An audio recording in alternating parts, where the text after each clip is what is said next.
The Barracuda tie things up late, but aren't able to win it in overtime.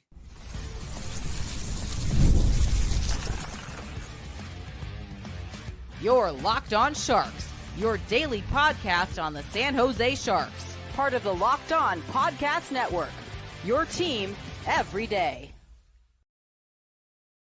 Hello, welcome to Locked On Sharks, the premier hockey podcast covering your favorite team in the Bay Area.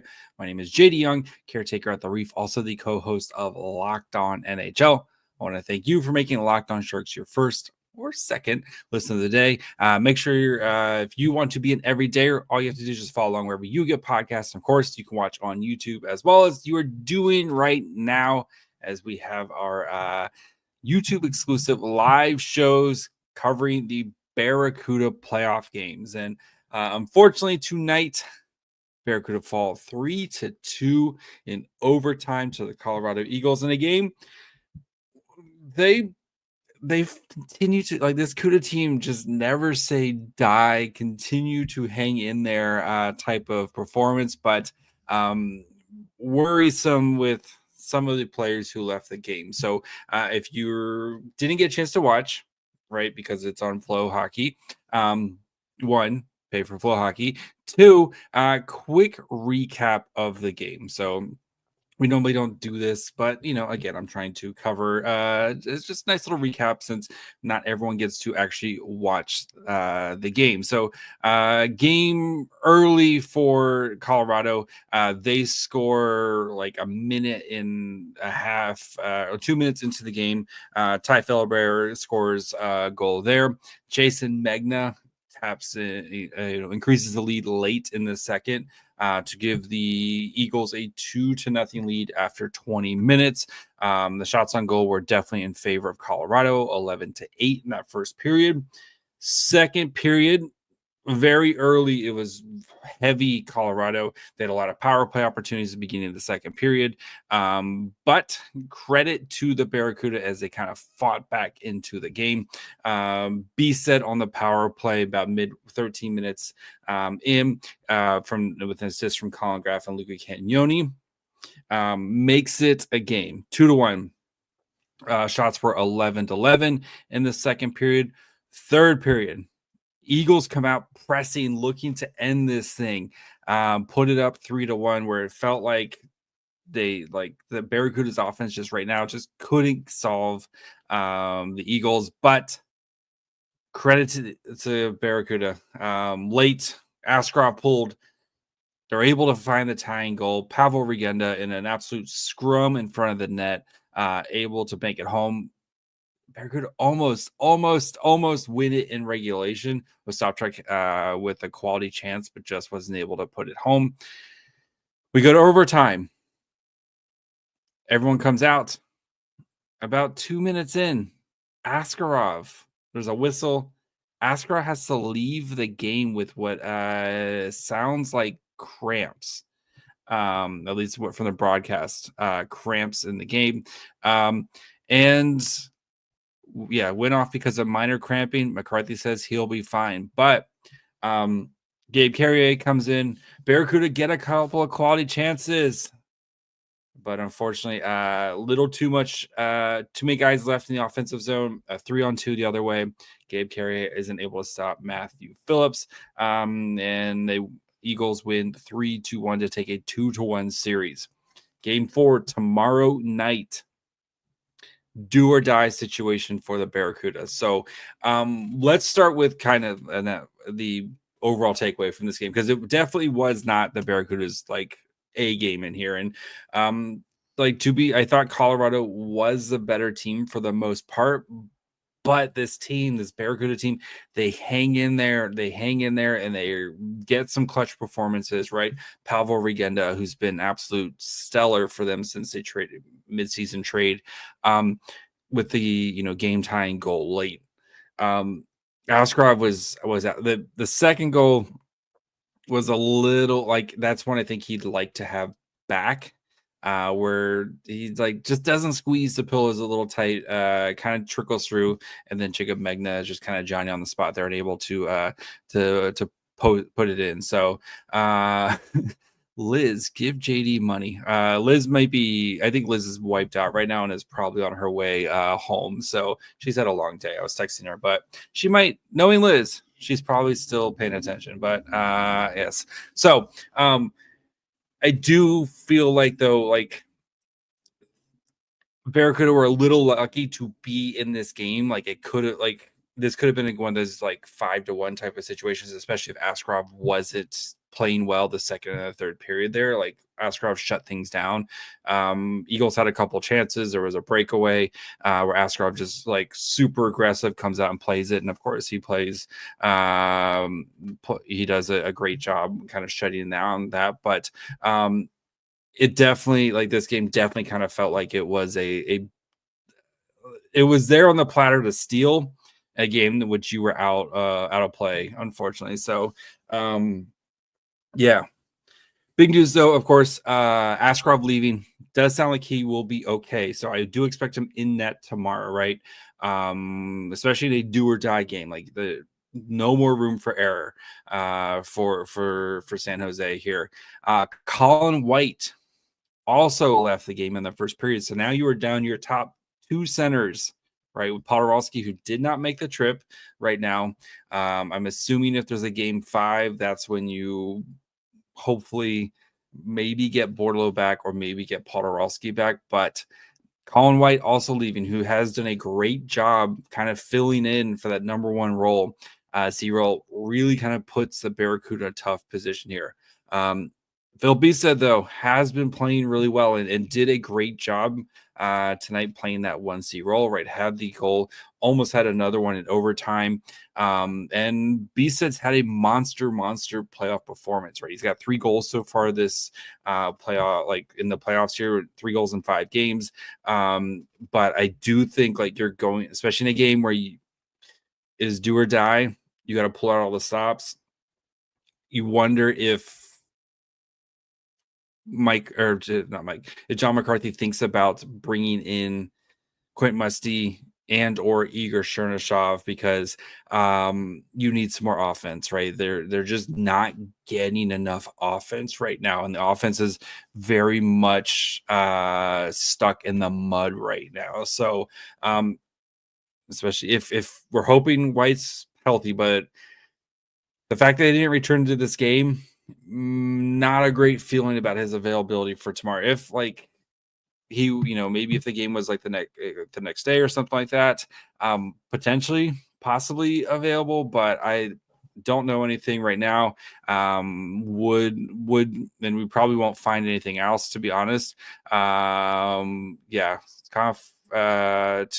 says he has confidence that Askarov will be able to play tomorrow from Changpeng. Ooh, that's a good one. Hold on. We'll get to that here in a second. I do feel like you need to maybe kind of break glass in case of emergency, whether that's the Fireworks Factory himself, Igor Chernyshov, or Quentin Musty, and or both. The team just needs to score more offense, and I think you go down swinging, right? Hopefully you go down swinging, try to score some more offense. Pavol Regenda, feeling confident, as he should, scored the game time goal late. And he says, we're not losing the series. We're gonna beat their ass tomorrow. End quote. Pavol Regenda, thanks Shang Peng. He's ready to go. And dude's been backing up his play here. So put your questions in the comments. We'll start going through these here in a little bit. But I do also want to shout out the penalty kill, which was great tonight, especially beginning the second period. That's where things could have really gone off the rails for this team, right? And we've seen this team kind of do that, but they were able to kind of come in and really shut down. Yes, bend, but not break. We didn't really see the shorthanded opportunities in this game that we saw in games 1 and 2. Probably a little bit more of a tweak there from John McCarthy to try to make Askarov's life a little bit easier. But they did a great job tonight. And what could have been like could have gotten ugly here beginning of the second period. Shutting down the Eagles here with 3 opportunities and not being able to score. Also good for the power play, going for 1 for 2 tonight with Filip Bystedt. Beautiful shot from Bystedt. So, but yeah, I do think you're going to have to try to reach for some more offense because it feels like the offense has been struggling here a little bit. So let's get to some of your questions. Here we'll hang out for the next kind of 15 minutes or so, answer some of your questions. So eat more bananas, Askarov. Poor Asky needs some more bananas. Yeah, you wonder too, like with altitude, right? If that might have had something to do with it. Hopefully he gets that IV, gets some fluids in, and he's able to go. But it does sound like though McCarthy is pretty confident. If Gabe Carriere is playing, I'm not feeling like I do like Gabe Carriere. I'm not feeling great about their Sharks' chances if it's Gabe, or the Barracuda's chances if it's Gabe Carriere, and that Askarov just such a difference maker. So what happened with Musty? I really thought he earned a spot. I know I was surprised too that Quentin Musty was not in this game. Sharks 1-0 with Quentin Musty in the lineup in this series. 0-2 without Musty. The stats, kids. The stats speak for themselves here. Quentin Musty. Yeah, I get like giving a guy like Cardwell, who's a veteran in the AHL sense, like he is a veteran with this Barracuda team, right? To his second season here. He's played in a lot of situations, played in all situations for the Barracuda. I get giving him a chance to kind of come back in, but I do think you have to try to figure out a way to get at least Quentin Musty, because even those sheltered minutes, Musty was very effective in those sheltered minutes the other night. So let's see. Carriere got to be ready. Tough situation or not. That's really tough. Like, I'm not putting that on Gabe Carriere. That's a tough situation to walk into overtime cold like that. That is a brutal situation. And then having to face a 3-on-2 and that's really hard to say. Like, yeah. Really hard to say when he's been sitting for an hour. Yeah, it's poor guy. So, give every day's an interview. Like, it's a tough situation, especially on a 3-on-2 like that. So, Dewar's fault. You could, he abandoned the back check and pushed to lay a hit, made it 4-on-2. The Dewar's fault. They kind of talked about in the broadcast where Daniel Gushin is basically like taking on like 2 guys at once there. Like, go help Daniel Gushin out. Like, please don't leave Gushin on the like all out there by himself. So this team needs the fireworks. Again, I do think you have to get in either Quint Musty or Igor Chernyshov. I would assume Musty kind of gets in first since he got to play last game. I do kind of assume there first, but yeah, it's a little bit tough to right now to see it. So let's see some other questions here. Knew it was a good game when Carriere came in. It's you feel bad because like it's a tough situation to kind of come in. So do we get a look at the future with Musty, Bystedt, Chernyshov? Probably not. If those guys are in, I assume Musty will be in kind of the same role he was in as like a third line, because Gushin has earned his right to be a top line forward for the Barracuda. You don't score 28 goals like in just by accident. I think Bystedt will probably slot in as the 1C. And Colin Graf, who's an NHL player, like that line should be the first line, right? I think because if you throw that first line out there with a Musty or with a Chernyshov, do you trust them in their own zone?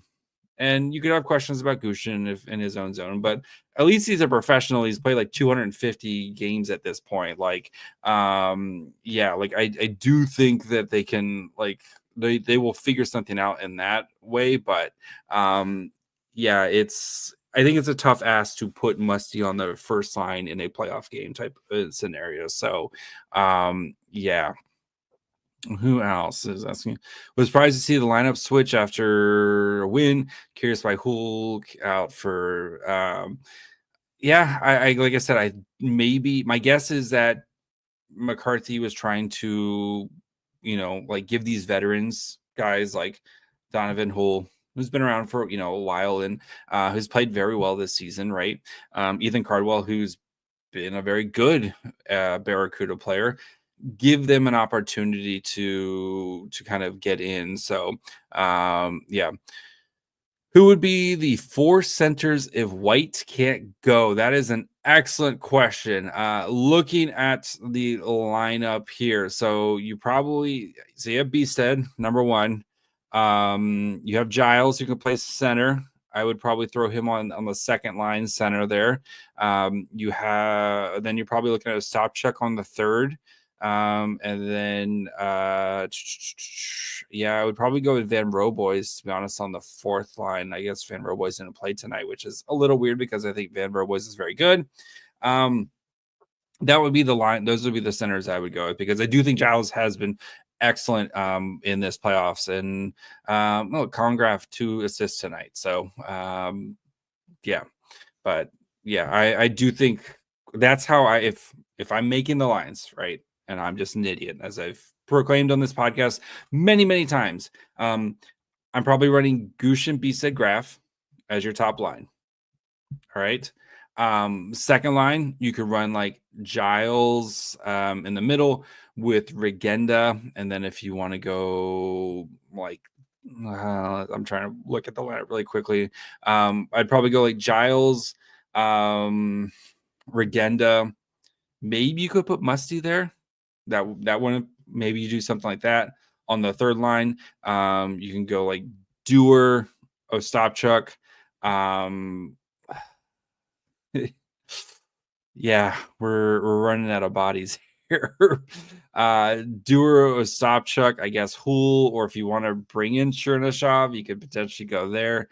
And then you could do Vincent, Van Roboys, and Sabbert on your fourth line. That's probably what I'm doing if you're asking me. But again, I'm an idiot. So that's what I would do on the lines right there. And give Must, like, if you're going to go down swinging, because right, you need to score goals. You've scored, you've basically, other than like kind of garbage time in the first game when it was well out of hand, like you have struggled to score goals against this team. And as the Barracuda's offense has been very good this season, I think you got to figure out a way to score more goals and just hope that you can get enough defensively. And I think you've gotten enough defensively. And if you feel like Askarov is going to be good to go, just say, Askarov, like, we're trying to score 4 tonight. You can't let in more than 3, and that's hopefully the plan, right? Because I do believe that's your best chance to win. To be honest, I think is you gotta figure out a way to score some more goals. So,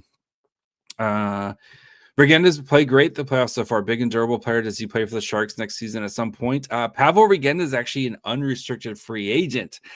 So he can do whatever he wants this offseason. And maybe if he wants to come back to play with the Barracuda, or, maybe sign a deal and be one of those two-way players, maybe that could be in his future. But he's an unrestricted free agent. Sharks don't own his rights. He could maybe go back to Europe. Like, the world is his oyster this offseason. So he could do whatever he wants in that perspective. So, but yeah, if I was the Barracuda, I would be very interested in retaining Pavol Regenda's services. It feels like a really natural fit for what he brings to the organization.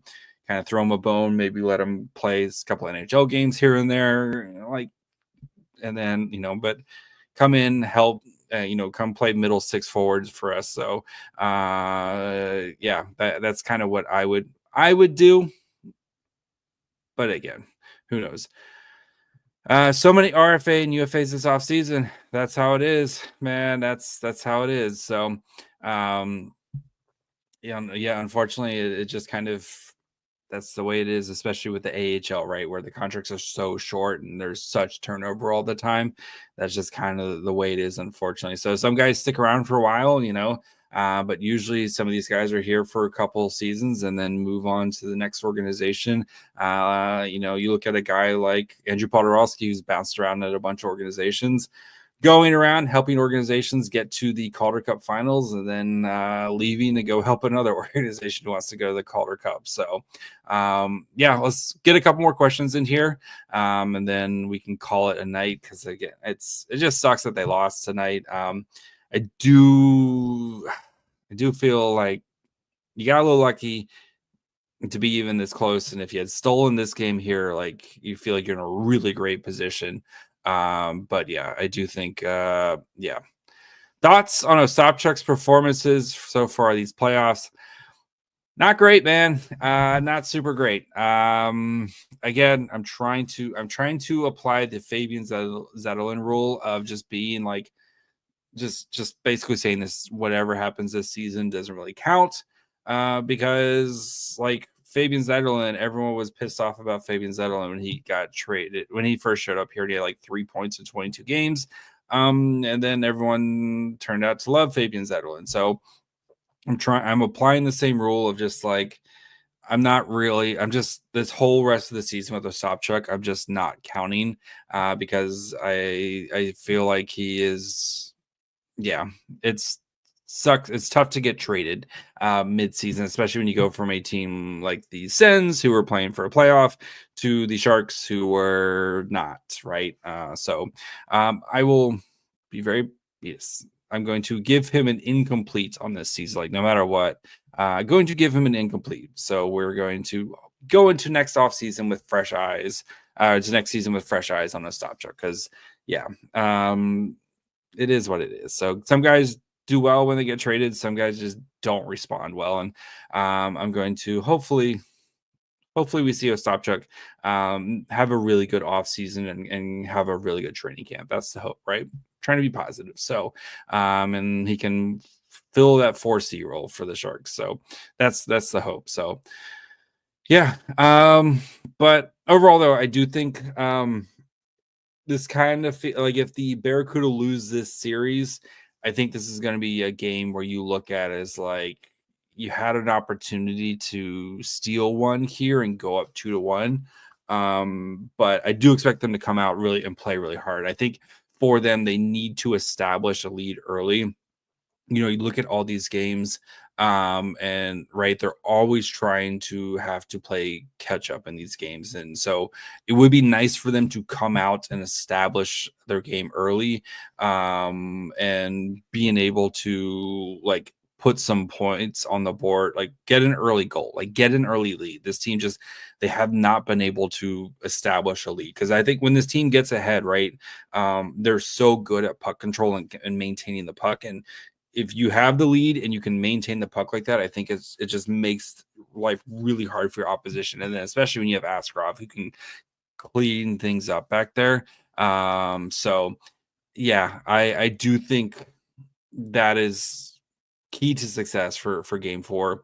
You got to start on time, score. Like, you need to get an early lead in that game and put Colorado on their heels, especially in a closeout type of scenario. So, because I do think you have outplayed Colorado for a majority of the series, but you just haven't been able to get up on this team. So I think if they do that, if they can get a lead early, I think they have a really good chance of pushing this to game 5. So we'll see tomorrow. So I'm going to try to do a live stream. I'll try. My youngest has callbacks for soccer tryout camp, or for soccer tryout. So I'm probably going to miss the first 2 periods of the game. We'll see. I might be able to. So just keep an eye out on YouTube. If if we get a potential, live stream. So, but also go check out. There's already a podcast. Tomorrow's podcast is already up. I talked with Stephen Ellis about the late first round picks. We'll have another podcast for you on Thursday and Friday as well. So make sure you guys are following along wherever you get podcasts. Of course, you're watching on YouTube right now. If you haven't subscribed, perfect time to hit that subscribe button, get the little notifications. That way you know exactly when I go live and exactly when new episodes drop and all that good stuff. So yeah, until tomorrow. Bye, friends.